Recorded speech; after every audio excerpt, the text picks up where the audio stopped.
Hello there, good evening and welcome to Páirc Uí Rinn for the Irish Examiner live stream coverage of tonight's Bon Secours Cork Premier Senior Football Championship College Divisional playoff final between UCC and Duhallow.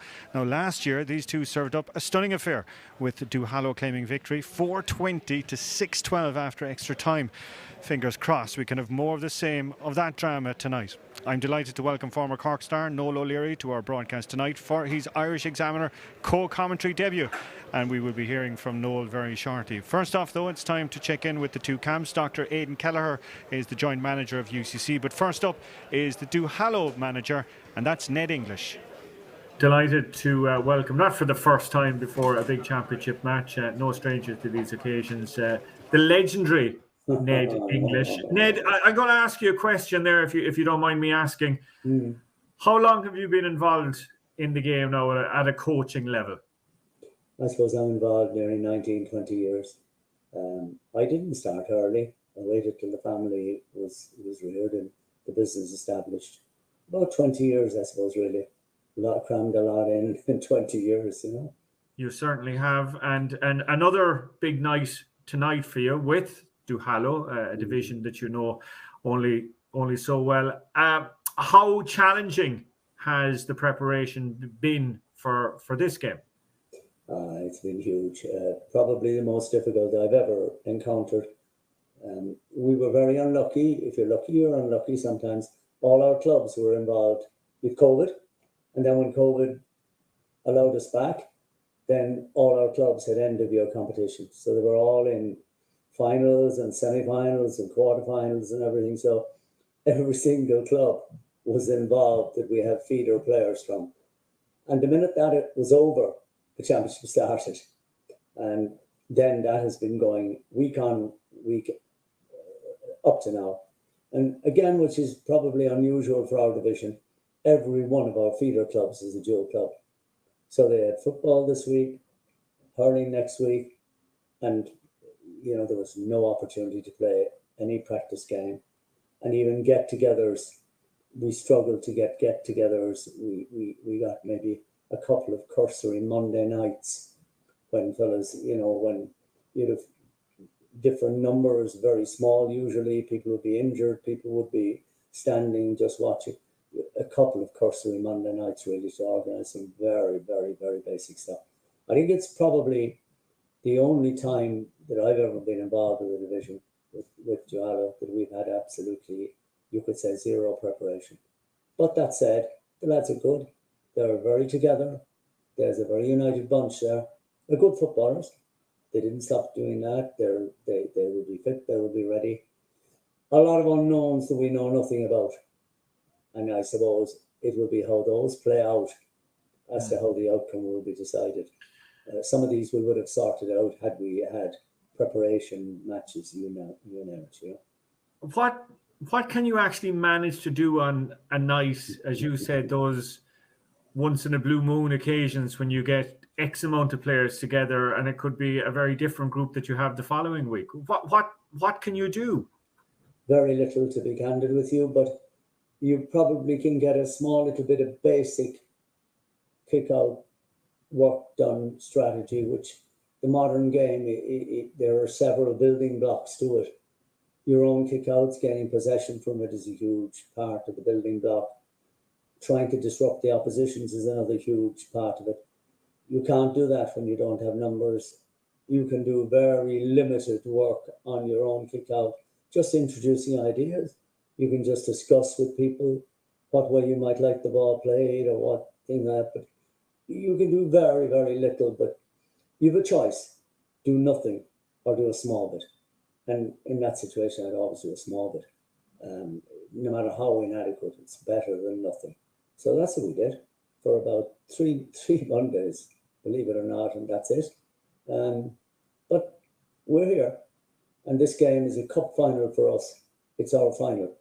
Get over it, and things change, because this side we're playing the next day, probably one of the better sides that's left in the competition. Get over it. We buy ourselves 3-4 weeks before we'll be playing and we'll be seeded.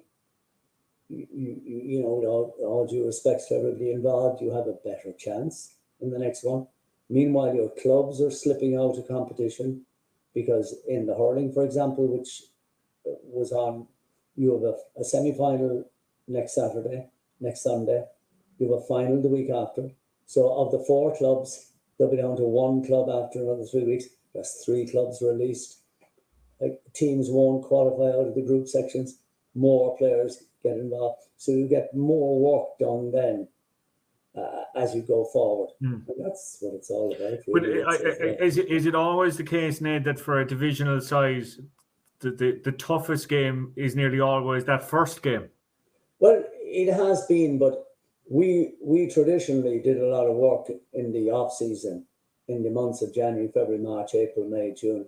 You know, coming up to before clubs got involved in actual championship, knockout championship, we would have a lot of maybe practice games, and we would have people playing together, used to playing together, knowing what is expected, so on and so on and so forth. But that wasn't there this year. It is always, and it's getting increasingly difficult for divisional teams because, and Musgrave, I'm sure, against UCC the last day, suffered the same fate.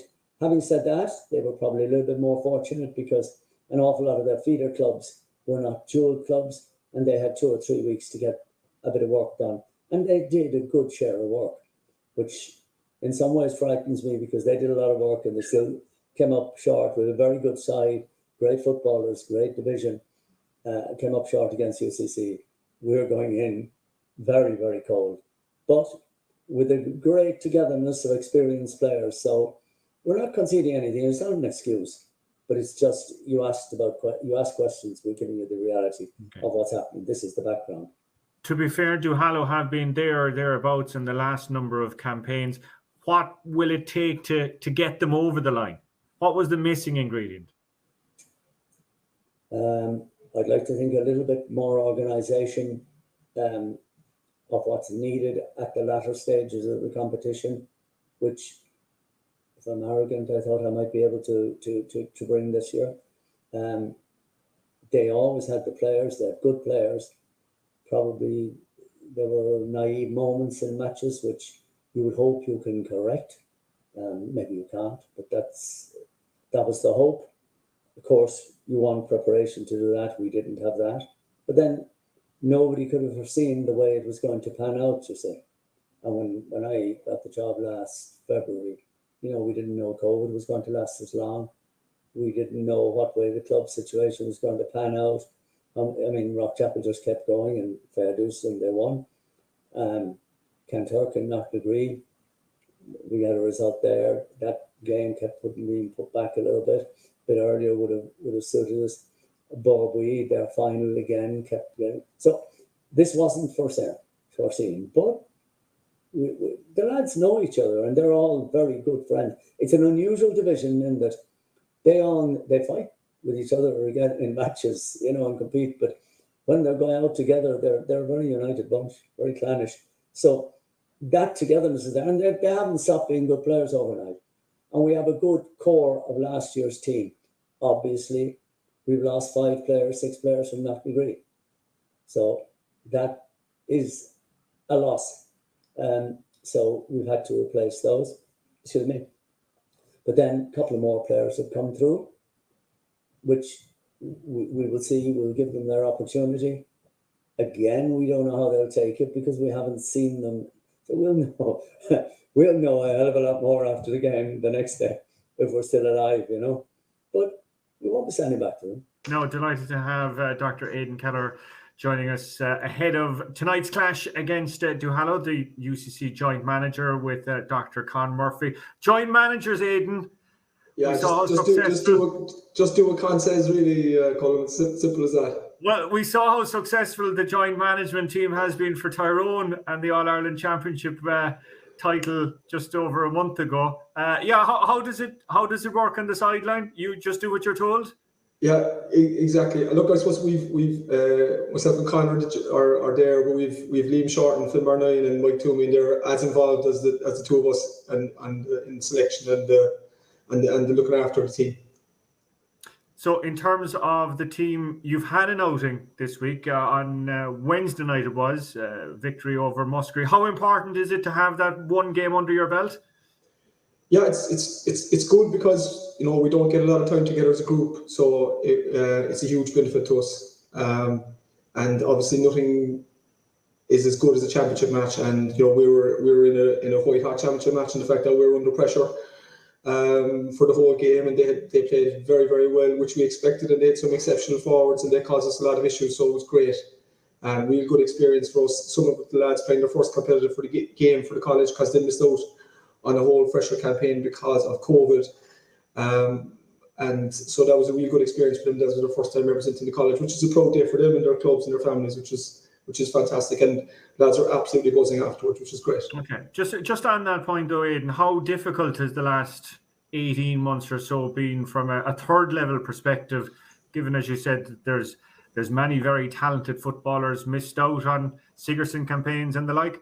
Yeah, I suppose my own personal role, Colin, I'm in charge of the Fresher A team and the county championship team. The Fresher A team, after winning the league, we were in an All-Ireland semi-final. I think the last day we were above in Galway, we played a quarter-final and won up there, and we were looking forward to playing UCD in the semi-final, and then the war was shut down afterwards, so we had nothing. We were lucky then that we got to play 2 county championship games in August last year against Carbery and Duhallow, and then we've had a whole year of no Sigerson, no Fresher. So we have a year of it looks like we would have had a real strong contingent came in last year that have never played for the college. Guys like Brian Hayes, Niall Hartnett, Darren Phelan, a lot of the Cork 20s this year, a lot of the Kerry lads, Dylan and Killian Falvey and Conor Hayes, Sean O'Connor from Tipperary have yet to play for college. So it was tough, and the lads who really missed out are, say, the freshers in 2020. The end of them, David Dodds,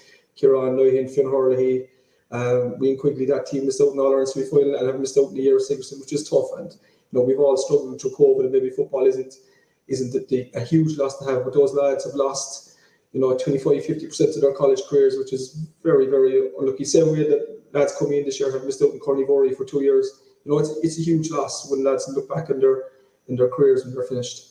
So how do you manage to keep the entire thing ticking over then as a result? It's hard, and I suppose this year, compared to other years, we play challenge games that we wouldn't normally do for the county championship team. This is my third year involved, and usually it's I suppose after being involved in the fresher teams for the last, this would be my 4th year, but third actual year. You'd have good knowledge of the players that are coming through, and Mike Toomey and Finbar would know the lads that would have been involved before me. This year we've had a whole cohort that we didn't know. So say Conor Hayes, the last day came on, kicked 2 points. We'd seen him play with Kerry, obviously, and he scored 3 goals for the Green in a Cornivory final. But we'd never seen him play for UCC, and he plays for Kearns Rally, so we mightn't see that much of him. But came on, made a massive impact and kicked 2 points. So we had challenge games. We got lads out when they could play. Obviously, with clubs, it's very, very difficult for lads to play challenge games with the college. But we did get some lads to play, and they got a taste of playing with the college. But again, championship is a lot different to a challenge game on a Monday night down to Mardy. Okay, now you mentioned the Kerry players there, Aidan. The schedule has been cleared this weekend here in Cork for the divisions and for the colleges, and we've had our semi-finals in hurling and football, and then as we look ahead to Sunday night's finals. Is it difficult when you're looking outside the county in terms of Kerry with the club championship? You have players from Tipperary and farther afield. How do you manage to work all of that into your scheduling and into your thinking? Yeah, look, we need to get lucky. I suppose from the Cork point of view, we have like Darragh Holland and Michael O'Neill are playing championship today, junior championship with their club. So not everybody is free, unfortunately. With the Kerry lads, I suppose with things being delayed there, the club championship is slightly staggered in the fact that Stacks, Dingle, Kearns O'Reilly's group is finished, and Kinmare Croke group isn't finished. So we have some lads for free this weekend, and we're hopeful that they'll be talking up tonight. Obviously, we have some lads involved in the other clubs who just can't play. We have a lad who's involved with us playing a game. It happens to in Carrick-Siveen. That's just the way things go at the college, and we know that.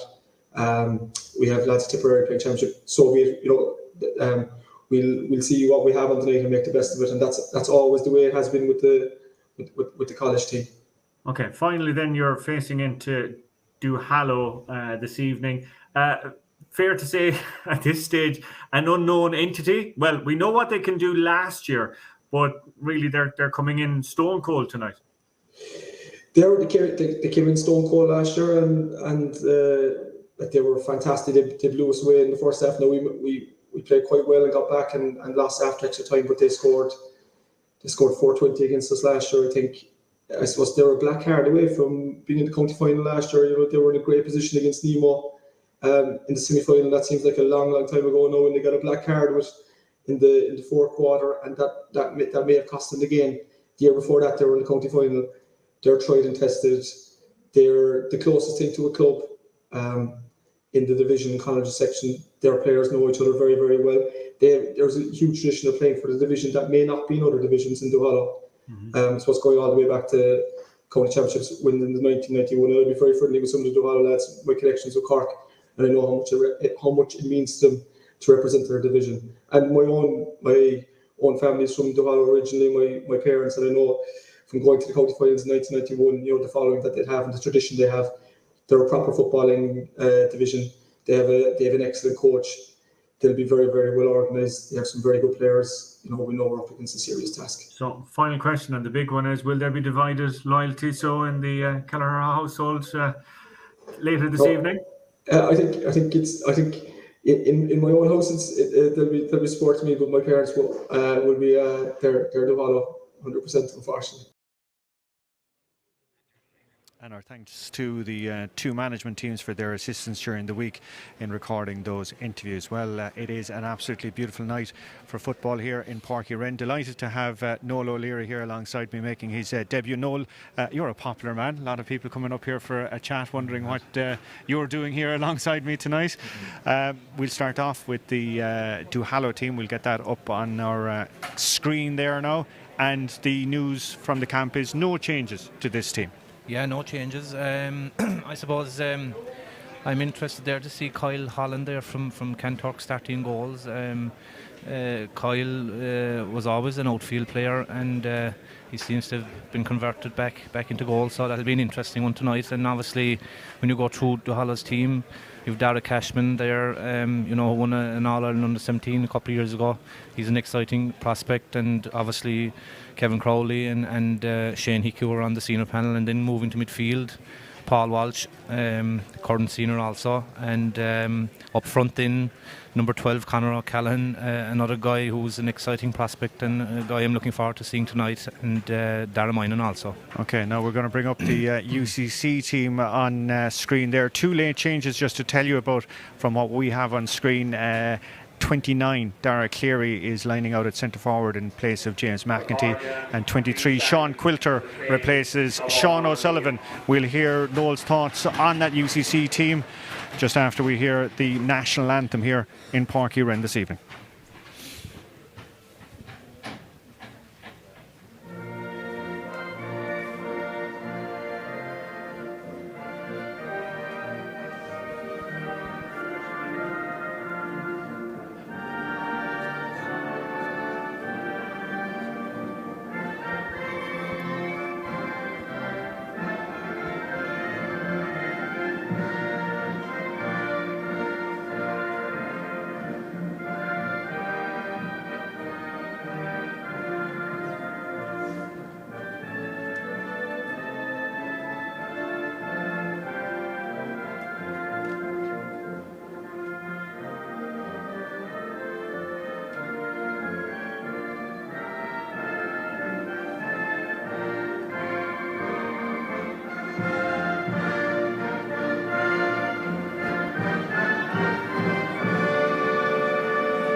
Rousing rendition of the national anthem there. Let's talk through that UCC team. You mentioned a couple of Cork underage stars with Duhallow. There's plenty of them on this UCC lineup as well. Yeah, there's indeed. Again, you can start in goals there with Gavin Creedon from Kilshannig. Again, another great prospect going forward in relation to Cork. And Cian Gamble is a guy who who obviously has a couple of All-Ireland minor medals under his belt with Kerry. Diarmuid Phelan from Maheda, according to Cork under 20. Again, another guy that's looking forward to looking at it tonight. And of course, Diarmuid O'Connor, obviously according to Kerry Senior. And just inside then the Gainies, they'll certainly be worth watching as well. Okay, one man not in action tonight is another Kerry star, that's Sean O'Shea, in action with Kinmare this afternoon in a club championship game. Would you believe he scored a whopping 15 points in their win over Dr. Crokes earlier this afternoon, so not lining out for UCC this evening. So an open start, as I said, an absolutely beautiful evening for football here in Páirc Uí Rinn.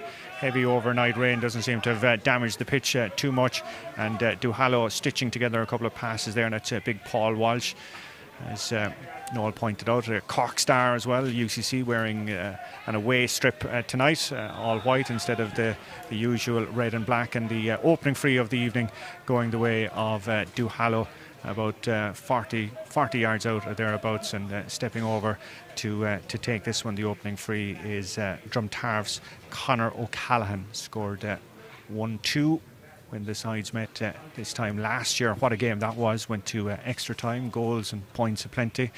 And as I said, if we have a similar scoreline this evening, we'll be more than impressed here on the Irish Examiner live stream coverage. Here's Conor O'Callaghan from about 40 yards. The UCC players watching that one, trailing over the bar, and the opening point of the evening.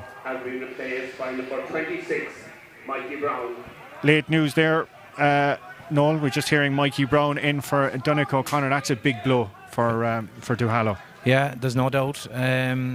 Again, he's in for Dara Cashman. Is that correct? That was the suggestion, but we haven't confirmed it yet. Okay. But we were watching Donnacha actually in the warm up as well too, a little earlier. That's right.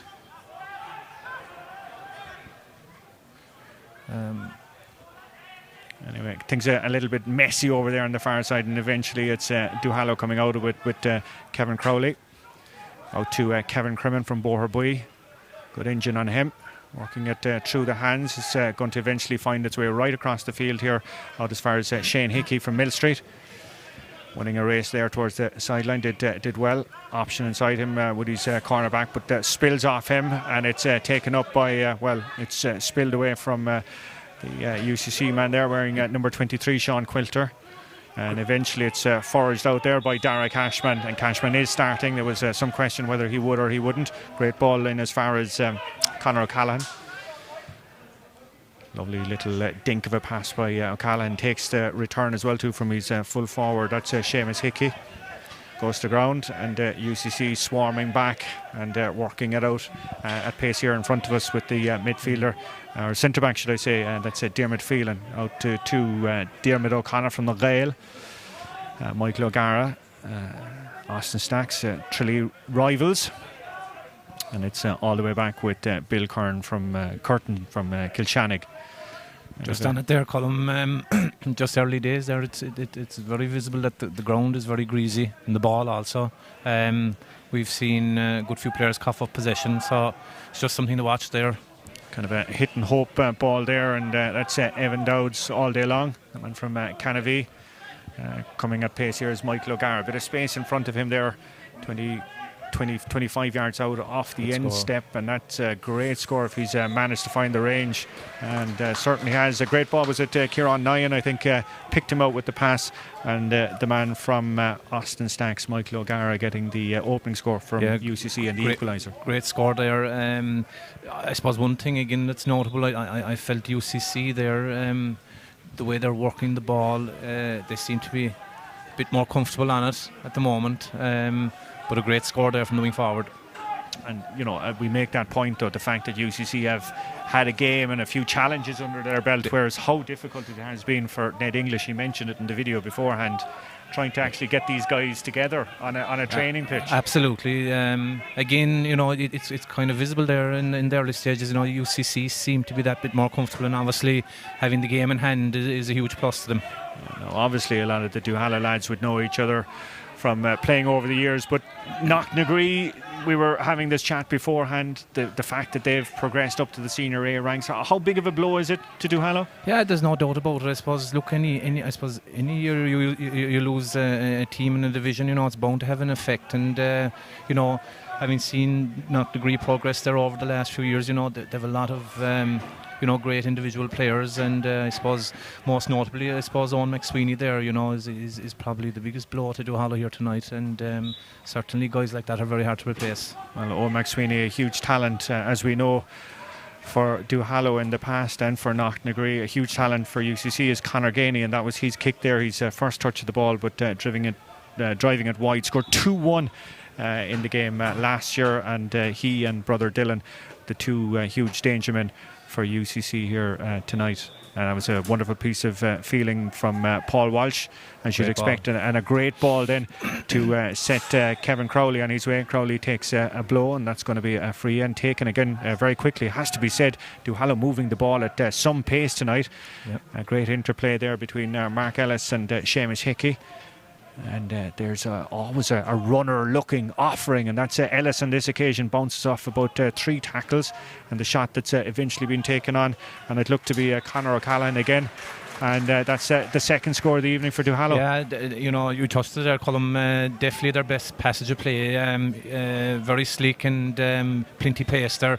And again, I suppose I just touched them there at the start. Conor O'Callaghan has been involved in a lot of play since the start of the game, and again, great prospect. Yeah, wonderful piece of feeling by Shane Hickey, but kind of undid all his good work by kicking the ball directly into the chest of Diarmuid Phelan from Ahada. And it allows UCC to regain possession, but it also has allowed Duhallow to funnel men back as they were passing it around. Diarmuid O'Connor going route one, trying to pick out an inside man, whether Conor Ganey, but it was well spotted, and out comes Duhallow with John McLaughlin, star man for Kanturk, of course, defeated by Knocknagree in that county final a couple of weeks ago. Here comes Mark Ellis. He's got a runner inside him, but unfortunately the pass was overcooked, and it was Dylan Casey who was on hand to clear the danger, and that's Casey on the ball there now. Lovely little dink of a ball by Casey into his corner forward, and he's Kerry colleague to Dylan Ganey. Going back out as far as Ian Jennings from Kilmackabie. And here comes UCC again, and we were talking about Duhallow through the hands a few moments ago, and UCC well able to do it as well, but the finish from Dara Cleary on this occasion gone wide. Just on that there, Colm, Duhallow have brought Bart Daly back from corner forward as an extra man, and they seem to be trying to squeeze it at the back there, and it's in that case there, UCC kind of ran out of ideas, and poor shot in the end. Great defensive play here by Duhallow as they're working through the lines. Everyone looking so comfortable on the ball, really playing wonderful team football. Ed English pointing out in the video beforehand the difficulty of trying to get these lads together on a pitch, even just working on kick-out strategies and getting to know one another. Great to have a steady head like Paul Walsh there in the middle of the field. That's him there again, opting to go back and around and offering himself again, and it's Paul Walsh, and gone all the way back there. Won't you believe that's Bart Daly that Noel was just mentioning a few moments ago back there.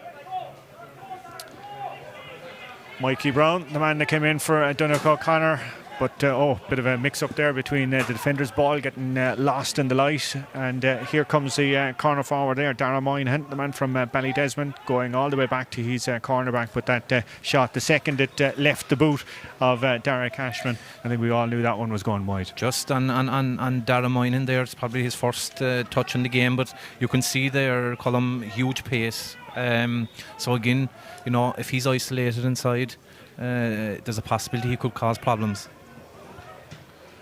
Good hand there gone up there from Shane Hickey as Michael O'Gara was lurking, waiting for the ball to flip on. UCC from their sideline working it all the way back to the goalkeeper, Gavin Creedon from Kilshannig. Of course, Cork under-20 star. Kieran Nyan from Ballinascarty is the man there. 2 players going to ground, but the UCC man, Ganey, doing ever so well to regain his footing. It was Dara Cleary, in fact, not Ganey. Kieran Nyan. And first time ball there is being pumped into the corner, and it's Gainey winning the race there. Being well marshalled, going right across the front of the goals. There's a fist going up there from Sean Quilter, but couldn't connect, and that one has gone wide. Again, there, Colm, just it's very notable. The bodies Duhallow are getting back the field, and I suppose Gainey really had no option, only to go across there.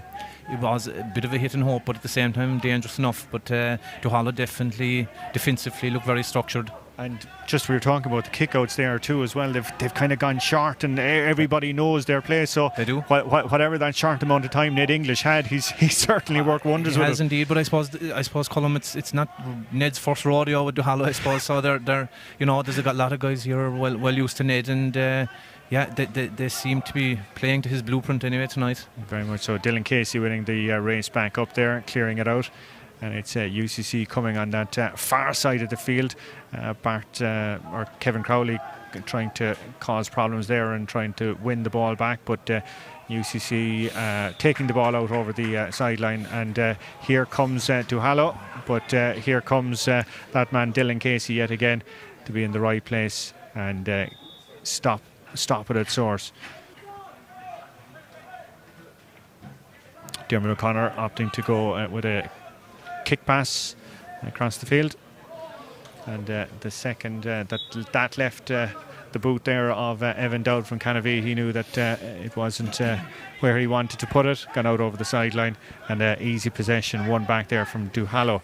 11 minutes gone in tonight's Irish Examiner live stream game, and it's Duhallow who lead 2-1 in this Division Colleges playoff final. Scoreline, by the way, if you missed it a little earlier in the hurling, it finished Immakilly 4 goals and 36 to Shandoon's 16 points. That was the first game of the doubleheader here in Páirc Uí Rinn this evening. I don't think we'll have anything near that type of a scoreline from the evidence of the opening 10 or 12 minutes here tonight. You're 100% there, Colm. UCC seem to be adopting the same. That was a very heavy tackle there by Bill Curtin coming out. That was playing very much the man and not the ball, and I'm sure that there's going to be a little chat there. Are we looking at a black? Very high in here. It was very high, but the referee doesn't seem to have reached for any card. I don't know, is he putting it down to clumsiness rather than anything more sinister than that? But I would have said a yellow at least. Without a doubt. Again, with the conditions, the referee giving the benefit of the doubt there. So anyway, it's going to be a free, the end result there for Conor O'Callaghan. Scored the opening point, and this is his second free from a very similar position from O'Callaghan, and good connection by him. And clips off the outside of the post, and UCC alert to the danger and coming out. But what's very interesting from a defender's perspective as they're coming out, there isn't any option for them to offload. Absolutely, yeah. No, it's very obvious. All right, it's very, very congested. There's no real flow to the game yet. But again, as UCC look up the field, Duhallow have men back. They can get it in there, so they're having to work a chart all the time, really. So it's certainly a bit congested at the moment. Hugely congested there, yeah. Dylan Casey Dylan Guiney, originally getting on the ball there. Spills off, but it's going to be a free for UCC there over on that far side. Our referee this evening is Alan Long from Argadine Rangers. And the opening test over there for UCC from a free-taking perspective. But if you look, Colm, there, even just looking out here, look where Mark Ellis is positioned. Their half-forward line is after moving way back behind their halfway line. So they're obviously adopting a very defensive strategy tonight, and at the moment it seems to be working. But you just wonder, when Duhallow break, can they make the most of it inside? Because they've only 2 guys inside between Darren Moynihan and Seamus Hickey. Yeah, Dylan Guiney's shot there, coming back off the post and going wide. Again, the sharp kick out by the goalkeeper. Duhallow looking very, very composed despite the pressure on them. And as Noel was pointing out, the goalkeeper, Carl Holland, He's an established outfield player, and that very much showed there. Very cool and composed. That's Shane Hickey, another fella that's very cool and composed on the ball, showing a clear pair of heels to Diarmuid O'Connor. Good offload there to Paul Walsh off the referee's leg, and the referee calling it back. I'd say it's going to be just a throw ball there. But Duhallow were looking good there, but the referee's leg getting in the way. Paul Walsh holding off Diarmuid O'Connor. Ball gone in there towards would you believe, the corner back, and that's Dara Cashman. He's going to give it in to Mark Ellis, who burst through an attempt to tackle, and a shot from an angle from Ellis, and that's a fine score. Great score from Mark Ellis there, yeah. Huge man and showed all his strength there, and from a tight angle, great score.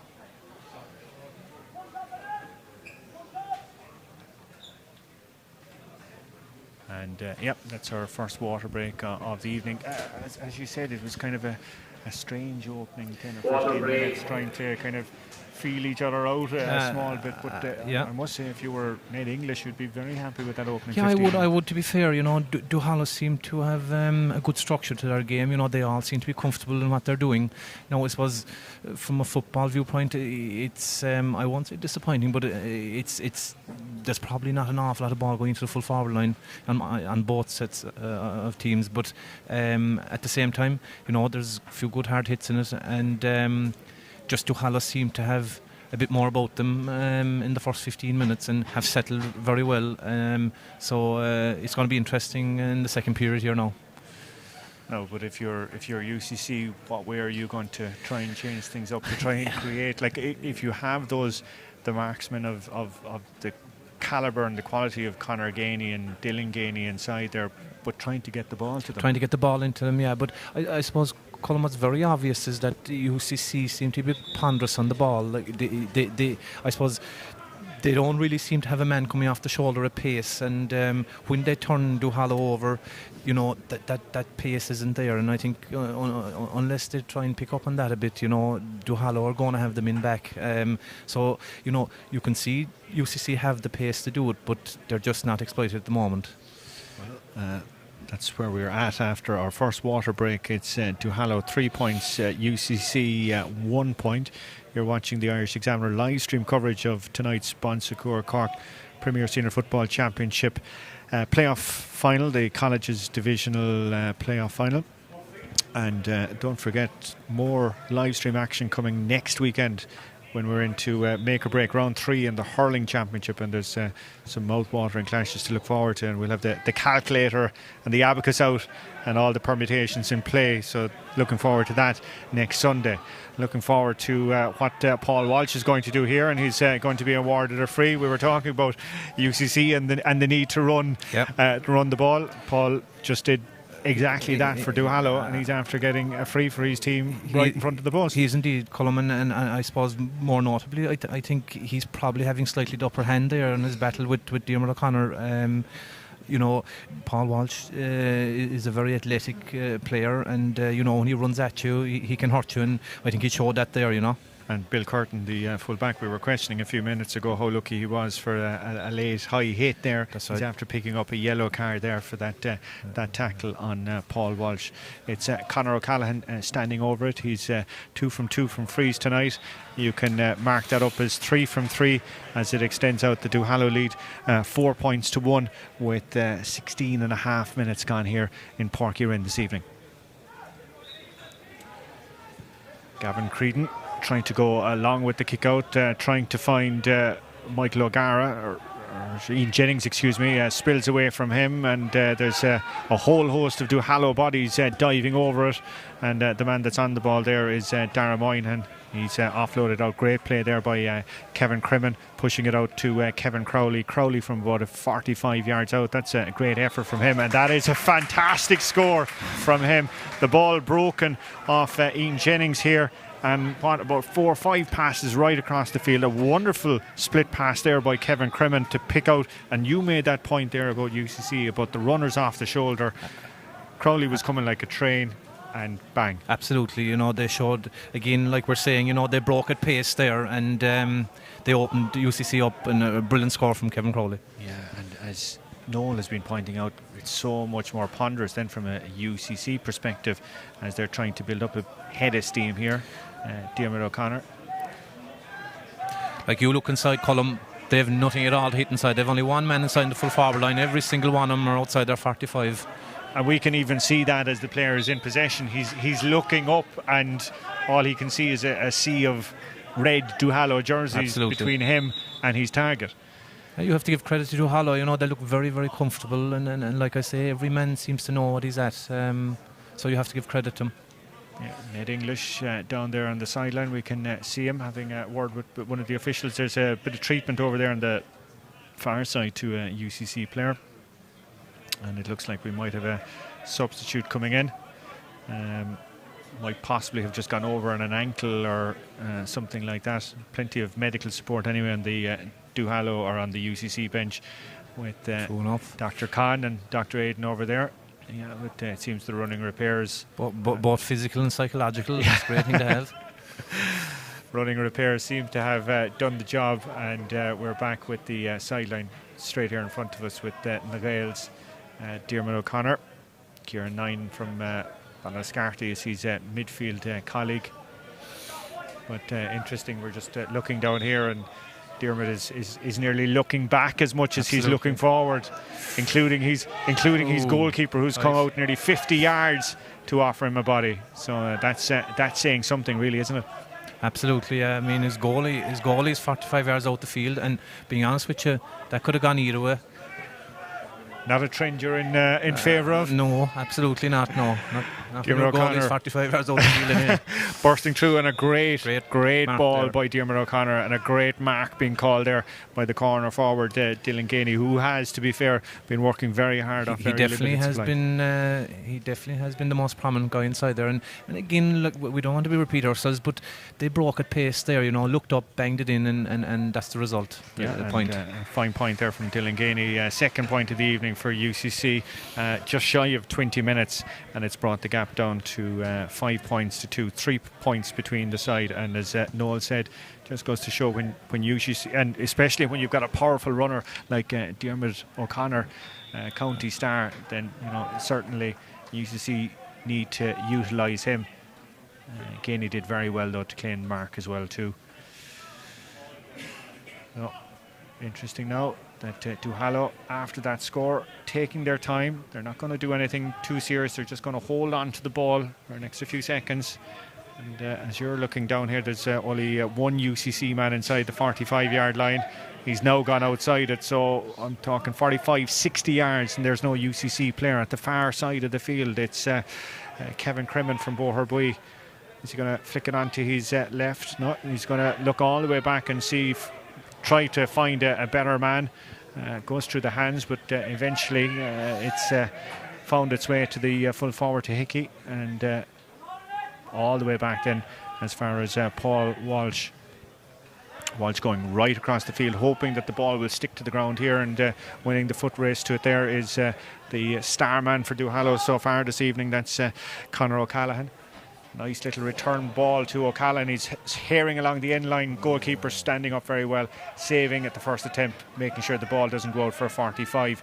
And UCC now are trying to come at speed with Duhallow having so many numbers up inside their attack. Yeah, Conor O'Callaghan unlucky there, came in along the in line, but very direct, and just unlucky there. The goalie made a good save. Yeah. And UCC are on the run here again. Yeah, interesting there. Paul Walsh was making sure that Diarmuid O'Connor wasn't going to build up a head of steam like the last time, kind of cutting him out there. Dara Cleary wearing number 29, a late call up to the team this evening. It's out as far as Ian Jennings from Kilmackabey, Route 1, and that's always going to be a big struggle for a forward. And Dylan Ganey limping away from that one. He felt the ill effects, and here they come again, and they being the mighty men of Duhallow. It's with Mark Ellis, powerful run by Ellis into the full forward there, Seamus Hickey, the man from Rockchapel, scored 1-3 last year when the sides met. There was a hand there, and it's gone out for a 45, and surely that's going to be another opportunity for Conor O'Callaghan. Yeah, just on UCC there again, Colm, that was a hit and hope there. I mean, he was surrounded by 3 players, and he'd have had to have done very, very well to have held on to that ball, and it's even if he held on to it, he was surrounded, as you said, once he landed. He was. It's just a bit ponderous by UCC. I don't think they've got into their groove here yet. And again, when it was turned over, again, Duhallow showed that pace and got up the field, and obviously got a 45 here now, which Conor O'Callaghan is taking.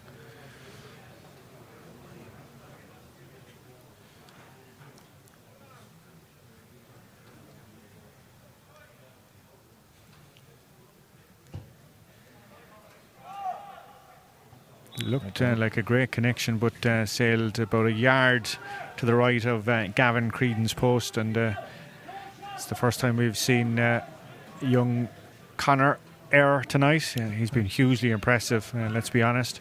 He has indeed. He's playing at right half forward, but I mean he's covering multiple positions all over the pitch, and he's very, very prominent. It's Paul Walsh was looking to go long, takes a fist pass from his wing back, but falls down, and UCC off on that far side. There's a bit of a pull back there. Cian Gamble. Is it Gamble that's been brought down? The cornerback, ball inside, and a great interception. A Duhallow hand there from the centre back there, Diarmuid Phelan, or should I say from Kevin Crimmin, knocking it away.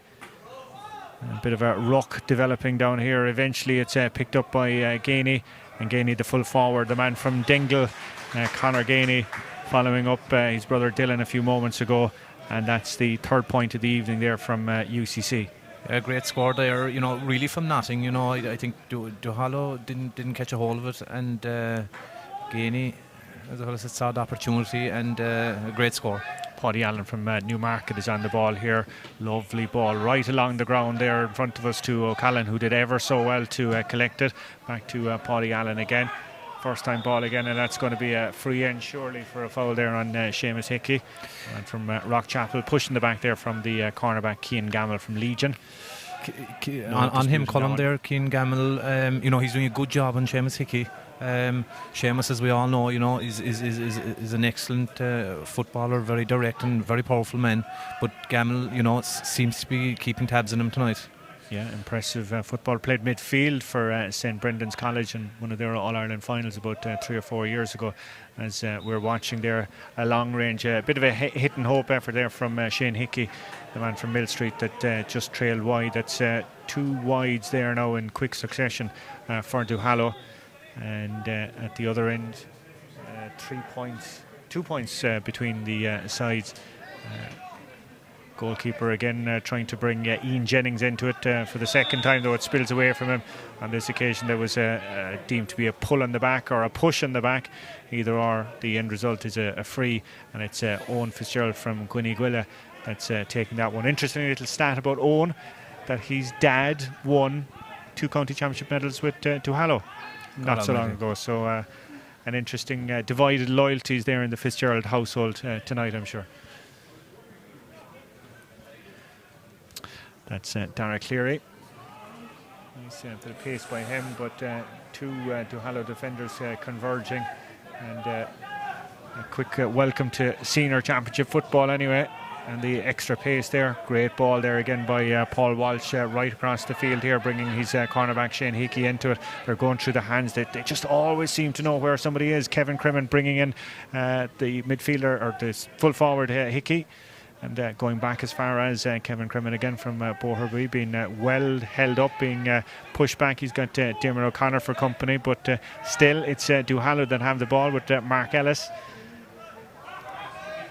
Loses it, and it's Jennings that now has the ball. First time quickly ball in as far as Cleary. Oh, nice little hands there to bring Diarmuid O'Connor into it. Now, what's he going to do here? He's going to offload it into his full forward.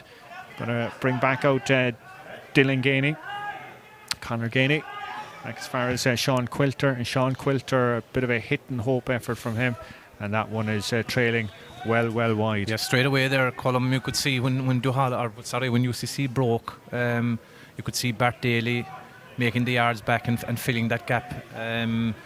and it's making life very, very hard for UCC to get that ball in. For a second though, when Diarmuid O'Connor was on the ball there and they were backtracking, you were wondering, is he going to keep going? Absolutely, yeah. He probably should have taken another bit with it, but again, you just have to credit Duhallow. They seem to be very disciplined, and every like we're saying, every guy seems to be well on top of his game here. UCC though starting to pick up a small bit in terms of intensity. That's Gamel there. We were mentioning him ago. Some lung bursting run by him, doing a touch of a Duhallow to what was being done to them. There it comes again. And Hickey saw the danger of a shoulder coming in, and then it fouled. There was a loose ball on the ground, and he went in with the foot just as Sean Quilter was about to pick the ball up, and no doubt on the free there. But play being held up as Shane Hickey is down holding his leg. Referee stopping the watch there. 28. I don't think that there was anything. I think it was he possibly slipped or something like that. There didn't seem to be any collision or anything like that. Indeed. But anyway, the end result is it's a UCC free, which Dylan Casey from Austin Stacks is holding on to the ball there. But just before that foul, Colm again just touching it. Duhallow had only one man inside the full forward line. Every other player has been behind their midfield. It just tells you the trend of the game tonight. They're gone very, very defensive, and as it stands, it's working in their favour. Yeah, well, all importantly, they have that lead on the scoreboard of 2 points. As UCC now being forced to come at speed, and it's Diarmuid O'Connor, and surely he's going to be absolutely crucial to their cause tonight. Dink pass there, and that was a wonderful effort there by the two Gainies to try and combine. Spills away, getting very messy there on the 14-yard line, but bursting out there is Paulie Allen from Newmarket, and here come Duhallow at pace again, but as Noel pointed out, very little options in front of them, so they're almost trying to slow down and wait for the cavalry to catch up with them, and that cavalry is being led by Mark Ellis. Ellis has got a man inside him. That's Seamus Hickey holding off Gamel. The shot there from Hickey and over the crossbar, and that was wonderful play. But what was crucial in all of that was the way Mark Ellis had the thought, the ability, the knowledge, the acceptance to say, I just need to take an extra second or two here, and then we're in. Absolutely, and I suppose the thing that stands out there, Colm, in relation to two players that were involved in that, Seamus Hickey and Mark Ellis, two physical men. Hickey was still tightly marked, but he had the physical ability to power through there and kick it over the bar. And I suppose you look at the UCC, they're certainly all good footballers, but physically Duhallow seem to be that bit ahead here on the forward line. Yeah, a couple of very big men, as you pointed out there, and like you look at their midfield, they're 6'2", I'd say, each man a piece there. Yep. That central spine are very powerful operators.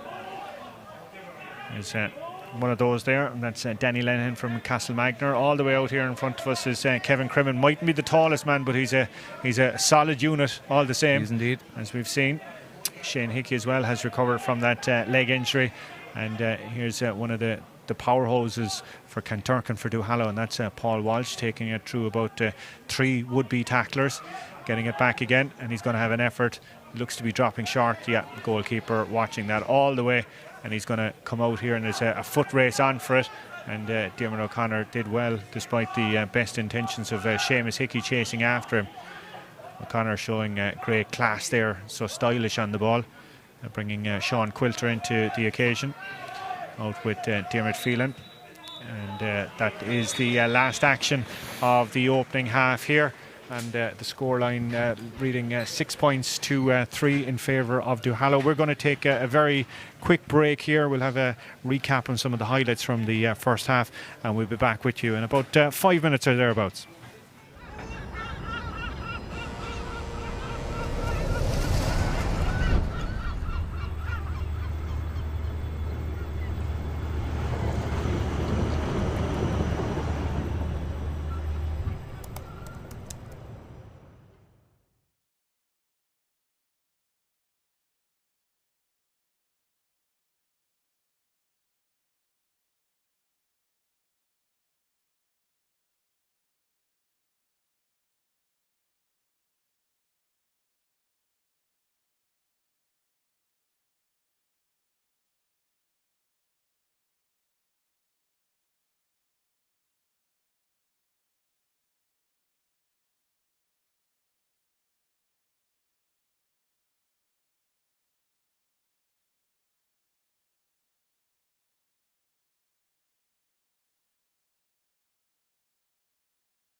And welcome back to half-time here in Páirc Uí Rinn in this Bon Secours Cork Premier Senior Football Championship Divisional Colleges playoff final. Would we say, probably too strong to say a disappointing first half, but a first half that hasn't lived up to expectations? Yeah, absolutely. It's kind of been a dour enough affair, Colm, to be honest. Look, sure, I suppose the story of the game is the way Duhallow are setting up. They're gone very, very defensive, and like we've touched on there during the first half, on numerous occasions they've had 13 men behind the ball, and only one up front, and I suppose that tells the story of the game, really. Yes, ultra defensive, but credit where it's due as well too, like that there's a skill to pulling that off as well. Yeah, there is. I suppose what I would say there, Colm, their transition from the back to the forward line, like they have no problem working the ball from right to left there, going from the opposite side to the other there, and making their way up the field. And then I suppose the difference between themselves and UCC really is the pace that they're working at. Duhallow are moving it up, getting the big men on the ball, and they're making hay that way then, Yeah, as you said, a couple of big, strong, powerful men. Is that the rock that UCC are perishing on? Is it just the physicality, or are the heads in the right place? Yeah, I suppose there's a slight bit of both, and I wouldn't say it'll come down to physicality. I think definitely it's noticeable that the heads don't seem to be in it. There's no bit of zip to them, and like there's no doubt in my mind that if they can up it a bit, they can cause problems. But as it stands at the moment, I mean, if they're going to keep that up like they did in the first half, I can only see one winner really. I just see down there Donnacha O'Connor, who was cried off late. Tracksuit is on, slight bit of a limp. We were watching him in the warm up there, but yes, looks to be moving very gingerly there. So it'll be interesting to see from a Duhallow perspective, and more importantly a Ballydesmond perspective, what the problem is. I suppose in relation to Donnacha, I suppose, look, sure, Donnacha, I suppose, is shoved up in the years now, and having played a club game last weekend, it's definitely going to take its toll, and I suppose there's a bit of that at play, and hopefully, look, we might see him there in the second half. Okay, well, I'm just watching him there. I'd say from the looks of things, it'll be unlikely that we'll see him in the second half, because he seems to be carrying a leg a slight bit. Looks like he's limping, yeah. Ironically, we were just chatting about him doing the warm-up. We're being told 2 changes on the UCC team. Number 6, Diarmuid Phelan, is replaced by number 17, Damien Burke from the Gale, and number 9 and Kieran 9 from Ballinascarty is replaced by number 11, James McEntee, the man who was replaced himself at the very start of the game by Dara Cleary. No major surprises there, because Mark Ellis, as we said, was creating a lot of damage there, wasn't he? Problems for UC, no doubt about it. I'm still slightly surprised with Phelan. I thought that possibly, that they could have moved him further out the field. But look, they certainly had to make some moves there, and it'll be interesting to know whether it'll make the difference. Yep, and shot going in there, and the opening wide of the second half here this evening. And we've been very impressed by the goalkeeper for Duhallow, Carl Holland from Kanturk, who I was told as well is incredible. He's currently coaching the Castle Magner side in the Duhallow Junior A Football Championship, and they've reached the divisional semi-final. So some going by a young man, and as Noel was pointing out, was playing outfield for Kanturk in that Premier Intermediate final in Páirc Uí Chaoimh a couple of weeks ago, but has been very solid in terms of his kick-outs, and that gives great security to those in front of him. Right across the field. Just on that column, there's no doubt it's a huge advantage having played outfield, going back into goals.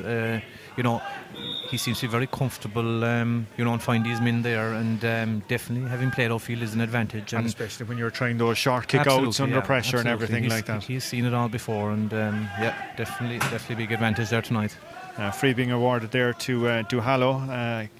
Danny Lennon was looking around, but the call came, and the aforementioned Carl Holland making the trek all the way up. Well, we've seen goalkeepers in the championship. Niall Morgan, of course, from Tyrone with that monster kick in the All-Ireland series. And now we're going to see can Carl Holland from Kanturk match him just over 45 yards off the left. A fine strike by him, and a great pair of hands by his opposite number, Gavin Creedon from Kilshannig, but it was some belt of a ball all the same by the goalkeeper. The new trend, and all importantly from Duhallow, is UCC have failed to clear the lines, and it's Paul Walsh who rides out a heavy tackle there, bounces away from it, Danny Lenihan, and they're opting to go all the way back and force UCC to come on to them. You'd have to be slightly critical of UCC there, Colm. I mean, the goalie won the ball there with huge space in front of him. He gave a very, very poor hand pass out to the corner back, which Duhallow won, you know. Like, they were in a great position there to break, and it's back in Duhallow's hands now here again. Yeah, as we said, you couldn't imagine the same thing happening at the other end of the field. Absolutely not, no, given how composed they are on the ball. That's O'Callaghan again on the ball. And like, all of this is hugely energy sapping from UCC perspective, as they're 3 points adrift. And Duhallow will be happy to play this game all night long if they need to. Out here with the cornerback, Paddy Allen from Newmarket. Great footballing skill by him. And out with Kevin Cremin from Boherbue. Lovely ball in there towards the corner forward, who's been pulled back, Dara Moynihan. Noel mentioned his pace a little earlier, and we got a little glimpse of it there as he was turning on the engines, but there was a pullback by the cornerback, and that's going to be a free in to Duhallow, and certainly another opportunity for Conor O'Callaghan to add to his tally. Again there, Colm, just touching it, you know, very disciplined out of Duhallow, you know, holding possession, keeping patient on it, and look, it mightn't be the best thing in the world to look at, but you know, you have to give again Duhallow credit in relation to you know, how clued in the players are.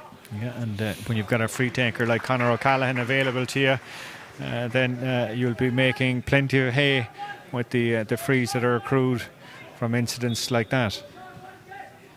Now, UCC opting to go a bit shorter with their kick out, but instead of holding things up from the mark, they're going to go at pace down that far side of the field. It's Gainey that's rushing all the way out to it. First time ball by Conor Gainey all the way in, but the goalkeeper very brave there, watching it all the way despite the intentions of Sean Quilter outside him. But yeah, great pair of hands there by Holland. Kept his eye on the ball and cleared the lines, and Duhallow funneling the numbers back, and should find its way out to the big midfielder there, Danny Lenihan from Castlemagner. Field opening up in front of him, he's got options inside him. One of those is Paul Walsh. Walsh can come right across the field here if he wishes. Turns into it again then. As you'd expect a county midfielder of his calibre, plenty of football in him, bringing Dara Cashman from Mill Street into it, and Cashman going right across the field here all the way to another Mill Street man, and that's Kevin Crowley. First time ball by Crowley, trying to pick out Seamus Hickey. Great pair of hands by Hickey there, bounces off him, but the full back there on this occasion, Bill Curtin, perfectly positioned to take the ball and win the free out. Very unlucky there, Colm. You know, again, you know, they were very patient. They saw Hickey one-on-one inside. UCC pulled the man back, they held on to it, and then eventually he got one-on-one again and went long and was unlucky. Oh, great ball in, it's into the midfielder there, but the James McEntee, the centre forward, back in clearing away the dangers. The ball was dropping in on top of Danny Lenihan. Yeah, carbon copy of the last move again, patience, and the midfielder just slipped in behind, and great ball in, and unlucky not to hold on to it. This time it's Bill Curtin on a yellow card for that incident a little earlier. Diarmuid O'Connor has been the powerhouse around the middle of the field for UCC. His midfield partner being replaced. Ball by him, and it's in towards the corner forward, and the shot there was too close to the end line and trailing wide, but again there was no option inside. There was no Seamus Hickey waiting, calling for it inside. Absolutely not. No, look, I suppose to call a spade, you know, from what we've seen up to now, you know, UCC have been very, very disappointing. You know, it's going to take an awful lot for them to turn this around. I mean, you know, as they say, if it was a boxing match, it would nearly be called off by now. You know, they're showing no threat whatsoever, really. Dylan Casey walking into about 3 players eventually getting the free, but 3 of the Duhallow defenders converging in on top of him. Bit of niggle as well there developing between Conor Ganey and John McLaughlin down there. The referee having a word with the two of them. Bit of a tussle there developing, and a small bit of niggle developing now between the two sides. A small bit of pushing and shoving. It might be what's needed, to ignite the thing a small bit. He should kick this one. Yeah, Dylan Ganey off the right. He's got plenty of height on it. Has he got the accuracy? It's dropping in and around the edge of the square. Punch clear.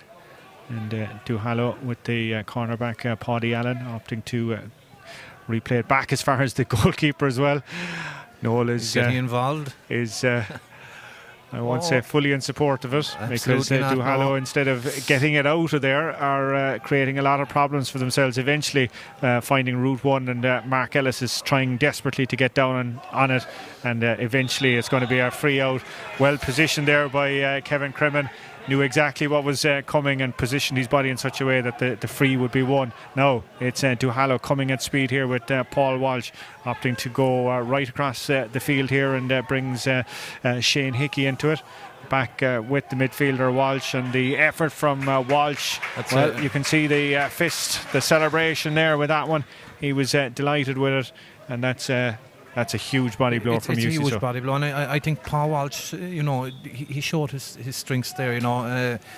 Having watched him during the year, I suppose, especially with Cork, I suppose that's the type of stuff you'd like to see coming from Paul Walsh, because he's athletic, he can run hard at you, and that's a case in point there. He's a very, very able footballer.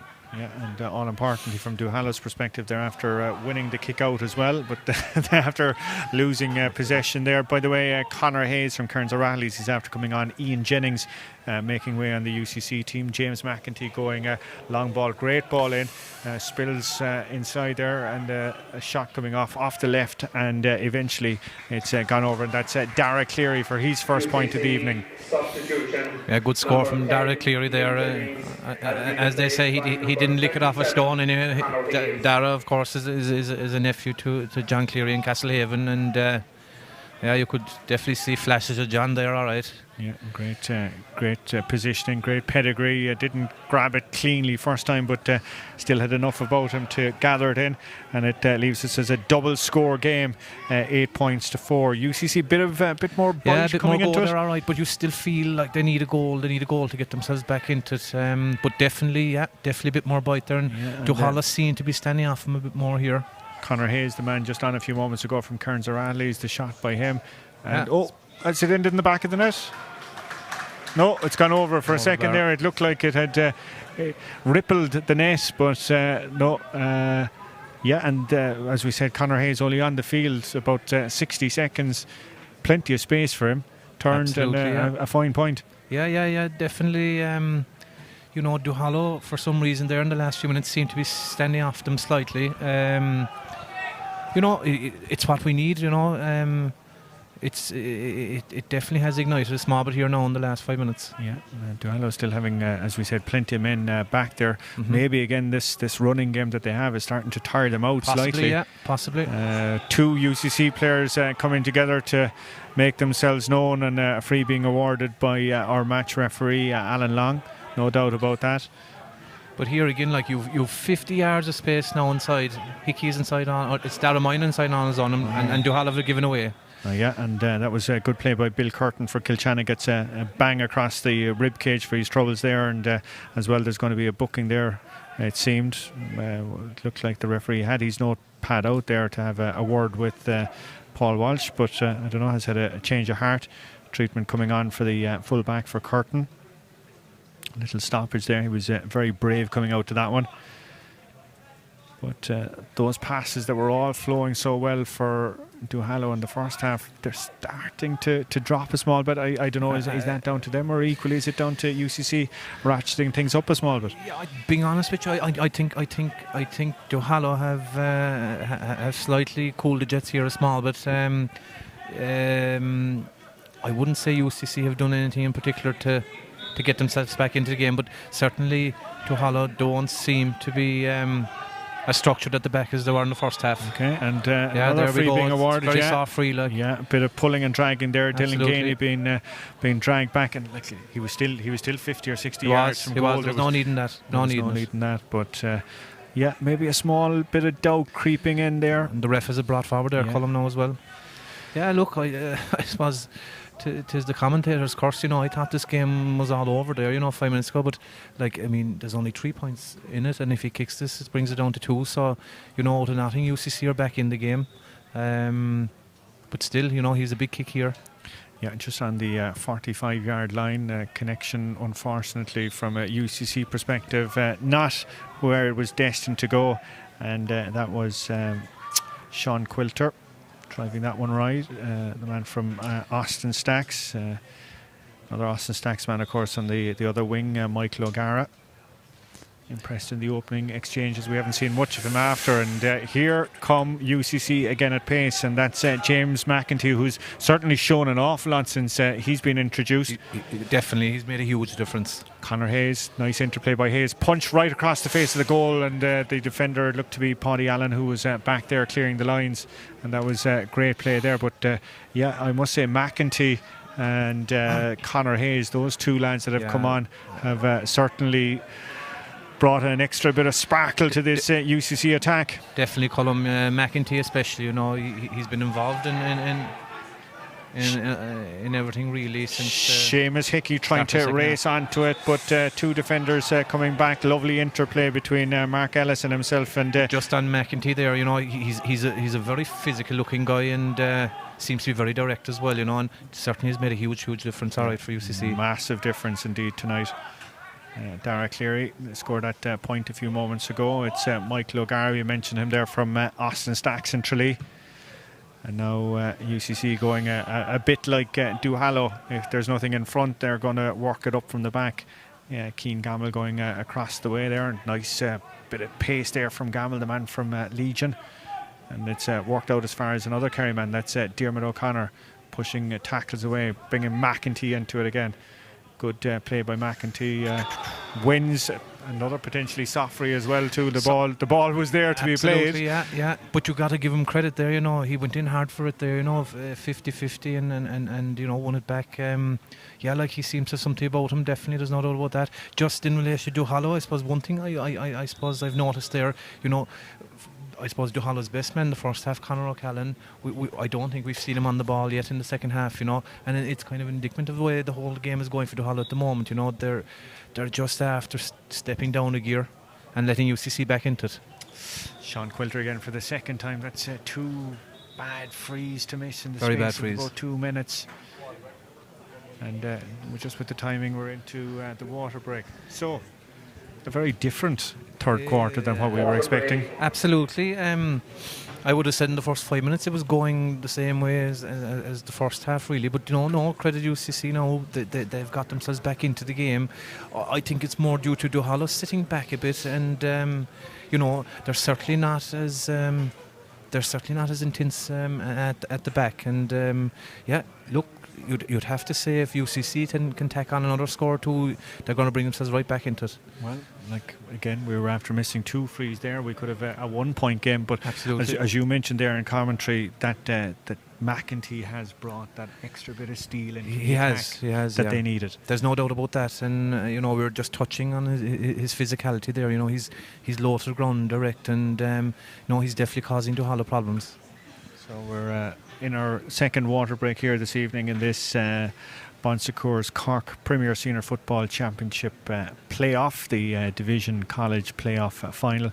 It's Duhallow who lead UCC 8 points to 5 here in Páirc Uí Rinn. Just to mention, more live streaming coverage coming your way on the Irish Examiner next weekend. It's the Co-op Superstores Hurling Championships. What a wonderful weekend of action we have. Premier Intermediate games being played on Saturday, and then on Sunday it's the Premier Senior and the Senior A, all the calculations and the permutations. So it is going to be a super Sunday. There's going to be some big names crashing out of the championship come about 4 o'clock on Sunday afternoon, and you can keep up with the action here. We'll have a live stream game on the Sunday, plus as well to match reports, analysis and reaction across the weekend on irishexaminer.ie. patreon.com/sport. But for now, we're back in football duty, and we're back here in Páirc Uí Rinn, and Noel O'Leary alongside me here on coverage. Ball kind of managed to magically find its way all the way to Seamus Hickey with no hand being planted on it. I don't think there was a wonderful kick-out strategy or anything like that, and Duhallow keen to build on that with Seamus Hickey bringing Paul Walsh into it, going right across the field there. It's Hickey. It's very noticeable. Like, if it's not 100% on, they recycle the ball, Duhallow, you know. You had Darragh Moynihan inside one-on-one, but his man was really uptight in him, and Duhallow just recycled it, didn't take the chance, and they've actually coughed it over here now. And that was the rock that UCC perished on a couple of times in the first half. Absolutely, yeah. No, back with the man wearing 29, that's Dara Cleary, scored that point a few moments ago. Conor Hayes from Cairns O'Rahilly's out with another Tralee man there, Diarmuid O'Connor. Just the power and pace of O'Connor himself and Paul Walsh, two giant operators. Great block there on the effort from Gainey, and Duhallow spills up perfectly for him and should be dropping here in front of us. And great pace by Bart Daly. Or should have Donagh Moynihan, sorry. Kevin Cremin. And now back with Donagh Moynihan. And as Noel pointed out, if there's nothing on, they'll just pass it amongst themselves and they'll wait for something to open up. Mark Ellis is usually the man pulling the strings for those kind of killer passes. It's gone right across the field there towards Shane Hickey. Back to Ellis. And it's all the way back as far as Paul Walsh again. 3 points between the sides. We're into the final quarter here in Páirc Uí Rinn. UCC now are going to really have to come up with something special here, but that's not going to help their cause. They're a very hefty challenge. But just on that, before that column there, you know, just which is slightly, I suppose, frustrating from a Duhallow point of view. You had Seamus Hickey inside on his own, one-on-one with Bill Curtin, was it? With Bill Curtin. With Owen Fitzgerald. Owen Fitzgerald, who's about 5'10", Seamus Hickey was about 6'3". Yeah. And I mean, 30 yards of space right in front of him. An ideal situation to get the ball in long to him, but no, Duhallow kept working it around, and they've got themselves in a sticky situation. There's no flow there. I'm just you'd just be worried that fucking UCC would get a goal. We were mentioning James McEntee's physicality there, and it's picked up a yellow card there for his trouble. That's a wonderful first-time ball inside there. And the shot eventually coming off from the wing back. It's hanging high in the air, and it's a fantastic score in the end from Kevin Crowley. It's a case in point, you know. It was a 30-yard ball in front of space, and he just offloaded it over the bar. Yeah, they're there to be got. There's no doubt about that. O'Callaghan collecting the first ball and passing it off to a better placed man. And that was a fine score, and it's pushing out to a 4-point game. Substitute is coming on there for Duhallow. He's wearing number 23. It's Evan Murphy from Drumtariff, and it looks to be the cornerback there, Dara Cashman from Mill Street, that has made way. There's a sub on as well too. It's Sean O'Sullivan, I think, is on for UCC, the man from Adrigole. Not sure who's gone off, but we'll keep track on that. The referee being his attention being called over here to substitute. We're waiting here for the referee to come on over. Maybe it's something a bit more than that. We'll just wait and see what the word from the sideline official is here to the match referee, with 49.5 minutes elapsed and 4 points between the sides. So yeah, an extra man floating around on the field here, so he's been located and he's been dispatched out over the sideline. It's McEntee picked up that yellow card a few moments ago. Sean O'Sullivan from Adrigole had been due to start, but he's making his belated appearance now. McEntee holding off about 3 or 4 tackles there from the Cork club in Meath. One of the few non-Cork or Kerry men on this UCC team here this evening, and that's Conor Hayes there from Kearns O'Reilly's the goalkeeper, doing well to punch it over, and that's the second point, by the way, from Conor Hayes from Kearns O'Reilly's this evening. But you can see there, Colm, there's an awful lot more zip to UCC's play. They seem to be kind of after upping the gears here a bit more, and they're certainly bringing themselves back into contention now. Is the only point in it. Yeah, there's the question is though, is the clock against them. We've about 10 minutes remaining, 3 points in it, and as Noel pointed out, a goal would certainly open things up here hugely. Conor Hayes again is onto it. Is he going to go 3 from 3? Great little turn from him, a great little left leg kick from him, and it's a great little point from him as well. Yeah, big transformation here from UCC. They're doing everything we were saying they weren't doing in the first half. They're attacking Duhallow and droves and taking them on, and the crucial thing at pace. Yeah, and Conor Hayes, as we said, from Kearns O'Reilly's, that's his 3rd point of the evening.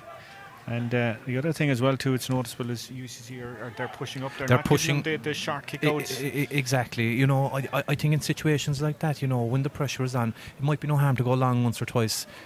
They seem to be putting themselves under an awful lot of pressure, and I mean the ball is only going about 15-20 yards out from the kick out, and UCC are pushing hard in.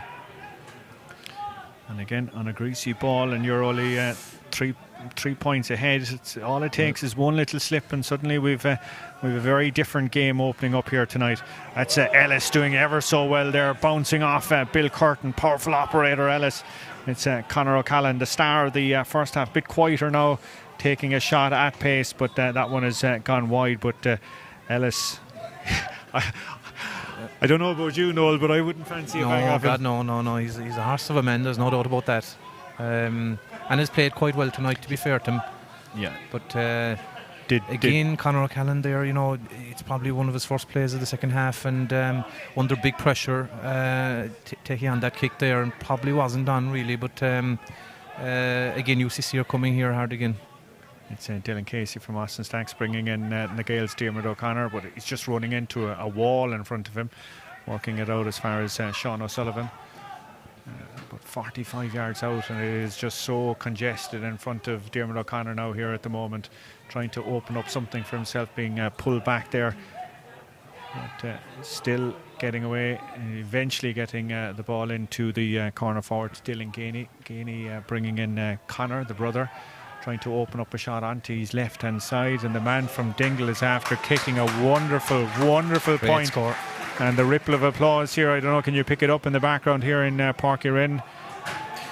They certainly, certainly Duhallow had the bodies back there, but they seem to get in behind the blanket there and get Gainey on the ball, and a great score. Oh, great score, great catch by Hayes, but rush of blood to the head in terms of the kick in, and after doing all the hard work, turns over possession.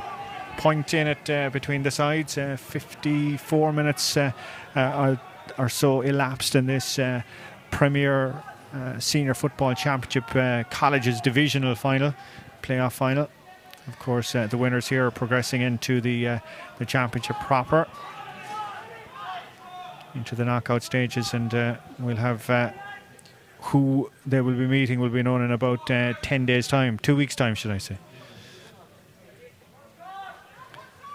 No, it's Kieran Nyan, or should I say Danny Lenihan, excuse me. All the way out there with Paudie Allen, had played well, bringing in across the field there Shane Hickey.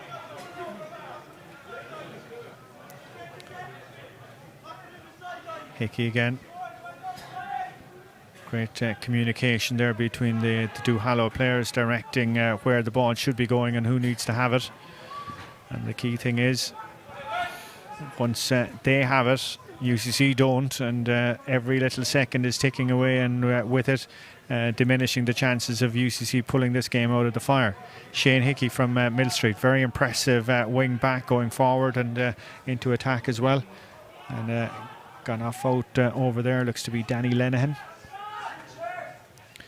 Working it again through the hands, as Noel pointed out. If there's nothing on inside, they're not going to rush the kick. They're not going to risk anything.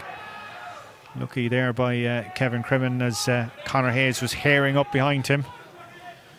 All the way here in front with John McLaughlin, starman for Kanturk, of course, a hugely talented hurler, captaining the side to an All-Ireland intermediate title about 3 years ago.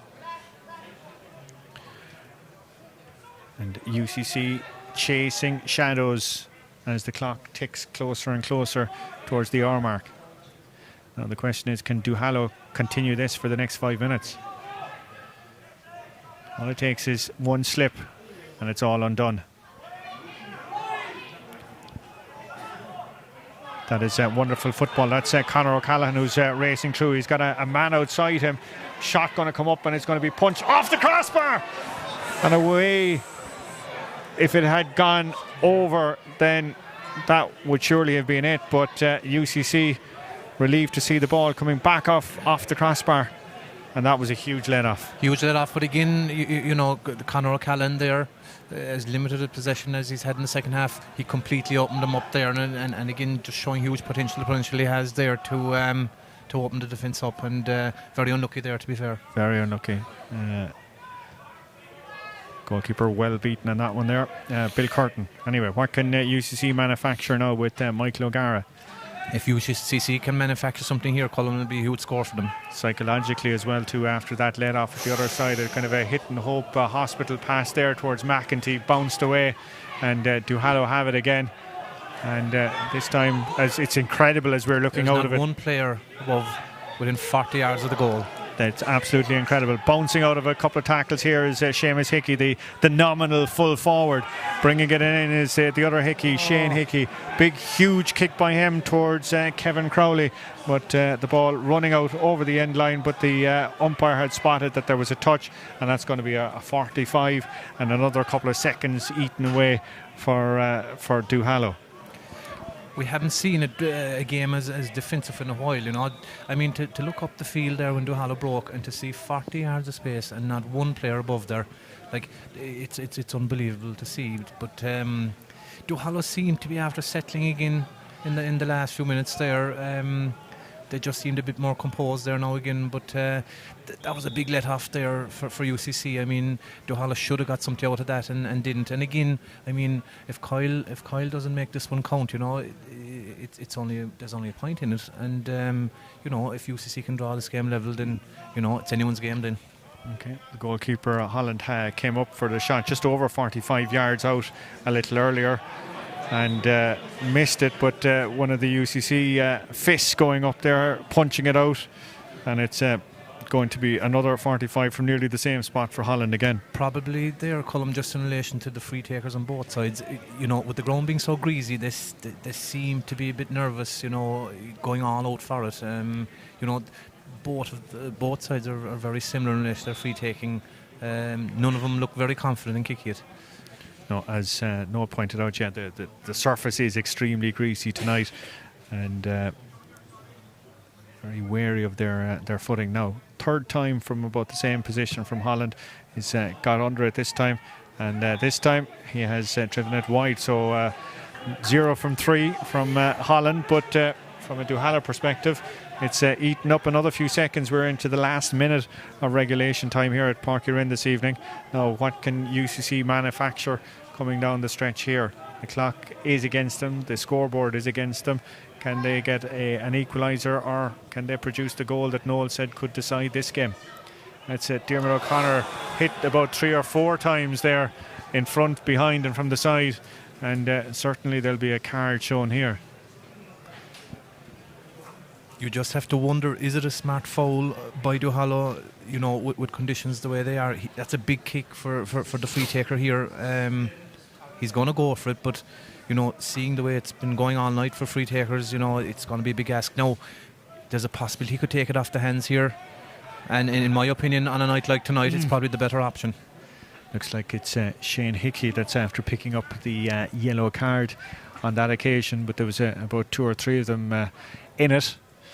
So here comes the crucial kick. Could this be the equalising kick here tonight?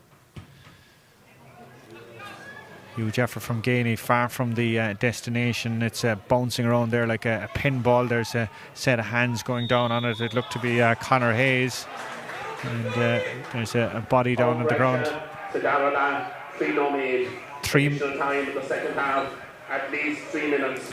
At least 3 minutes, we're told here, as UCC have somehow managed to regain possession. Ball being spilled away there, though, as cries for a free being unheeded. Duhallow hit and hope. McEntee getting his hands on it, but it's Duhallow who are coming out with the centre back there, Kevin Cremin. Great ball. And now we're looking ahead. There's 2 players inside the UCC half of the field. Paul Walsh isn't going to do anything too silly. Conor O'Callaghan back to Walsh. Foot race out here in front of us. It's been won there by the Mikey Brown, but or should I say by Evan Murphy, who came in. Back with Cremin and finding it all the way outside here with Conor O'Callaghan. He's got clear pitch in front of him. Still O'Callaghan onto the trusty left boot, and that surely is going to be the winning score this evening, with the clock now 61.5 minutes, and it's pushing it out to Duhallow 10 points to UCC's 8. Minute and a half of regulation time to go. What can UCC manufacture? Well, they have no chance or no choice but to go for a goal now as we're coming down the home stretch. This has been taken there by Sean O'Sullivan. Back out as far as Dylan Gainey. James McEntee, the man from Meath. He's been hugely effective since he came on, but that kick that he's produced there won't be one for the books to be looking back on. Duhallow bringing on 2 substitutes, another attempt to slow things down a small bit. TJ Brosnan from Newmarket is one of those, and Neil Flahav from Mill Street is coming on as well. And we'll just have a quick little look who's making way. Dara Cashman from Mill Street is one of the lads that's coming off. And we're having a quick look around. We're waiting for the extra player to come off. And we're told that it's Seamus Hickey, the full forward, is making way after a busy shift here tonight. So 2 points in it now. Another heavy blow there onto the side, onto the face of Diarmuid O'Connor from one of the men who's just after coming in, TJ Brosnan. I'd say Brosnan's first role tonight will be to receive a yellow card from the match referee. So is this going to be one of those ones you're just going to lob it into the... Lob it in and hit it. I was just about to say, would you be better off putting a big man like Diarmuid O'Connor in on the edge of the square rather than kicking the ball in? And start praying now. The ball dropping in is the hands of Diarmuid O'Connor gone up there. The goalkeeper's after coming a long way out. Ball is after sliding in. It's been waved wide. There's a whole host. The umpire after being pushed over there. Some very worrying scenes here. It looks like a couple of players coming together, and the umpire's been pushed back, and I'm not sure is he back onto his feet now, but scenes that we don't want to see at any game, but thankfully, yeah, it looks like the umpire is back up on his feet for a worrying second there, though. It looked like he'd crashed up against the railing behind the goals. A whole host of players going in after that shot. Obviously a bit of pushing and shoving, and the umpire being caught up in it and pushed up against the back of the railing. The referee is coming in to have a word with his 2 umpires. I think one of the other officials has also joined them as well. Hard to see from here what exactly happened. It just seemed to be a bit of an all-out skirmish. It's interesting that the other linesman is after coming in from the other side, and he's bringing a player over. It's Michael O'Gara, the wing forward from UCC, and speaking to him. And this surely will be one of the finishing stories of tonight's clash. And it's a straight red card for the man from Austin Sachs, who's actually coming over to the umpire and offering a hand of apology to the umpire, and well, very lucky there, Noel, that wasn't something a bit more serious. Yeah, but it looked nasty there, but I would say, to be fair, they both shook hands after, which is a good sign. So probably not as much as we thought in it. Well, as I said anyway, that thankfully the umpire was back up on his feet very quickly, and with that the final whistle sounding, ending the night. A sour note there from a UCC perspective, but Duhallow mightn't have been the prettiest, Noel, but very effective. Very effective, yeah. Look, you've got to give them credit. I suppose you know, every player in the field seemed to know their role, and you know, they carried out the game plan reasonably well, bar maybe 10 minutes into the second half there. They seemed to lull a small bit, but finished it out strong. And I suppose, you know, we spoke about that man in the first half, Conor O'Callaghan. I think, you know, to give him credit, while he wasn't on a lot of football in the second half, you know, when the need was greatest, he stood up. And you know, for me, you know, he was probably Duhallow's most important player there tonight. A couple of big names as well, though, apart from Conor O'Callaghan. You've mentioned him in commentary. Mark Ellis, Paul Walsh as well too. Just even the physicality, and I thought as well too the centre back Kevin Crimmin as well too was another impressive operator. To be fair to Kevin Crimmin, you know, he was a man we didn't touch on tonight, but you know, should have. To be fair, because he played an awful lot of ball, and you know, everything Duhallow started at the back, he had his hands involved in it, and you know, certainly it was a good showing by him. But yeah, I think when you break it down, Duhallow's physicality, I think, you know, when it came to the scoring stakes, I think really proved the difference tonight. From a UCC perspective, a lot of questions, a lot of what ifs. We were talking about that 10-minute spell at the start of the second half, the introduction of James McEntee, the man from Meath, and Conor Hayes, looked to have given them huge impetus. The question is, maybe, why weren't they started? Yeah, absolutely. You know, there was a huge difference when them two players came on. You'd have to wonder why they didn't start. But all in all, you know, UCC as a team tonight just were below par, in my opinion. And, you know, the better team by far won tonight. I suppose the team that had the best team ethic, really, that was Duhallow. And, you know, there was, you know, nothing else you could really say in relation to UCC's display, only that it was well below par. Okay, now obviously, as we mentioned, Duhallow now into the knockout phases of the championship. Watching this game tonight, what do you think teams will make of them? Will they be fearful of being drawn against Duhallow, or will they see reasons for optimism? Yeah, sure. Look, I suppose traditionally you'd have to give Duhallow credit. I suppose they're the one divisional team that can, you know, put it together. You know, obviously, as everyone knows, you know, divisional teams are very hard to get rowing in the one direction. And like I say, traditionally Duhallow seem to be the best equipped to get the best out of their players. And you know, no team will favour playing Duhallow. And I suppose, again, we touched on it, that current system that they're playing, it's a very dour defensive system, but they all know what they're doing. And I suppose that's the key point in it. You know, you could see there tonight, you know, everyone knew their role. And you know, when you have a team playing that way, they're going to be very hard to break down. And like, is that a question that could you say the same of a UCC? Did everybody know exactly what they were supposed to do? Absolutely. I think that stood out the most tonight. You hit the nail on the head there.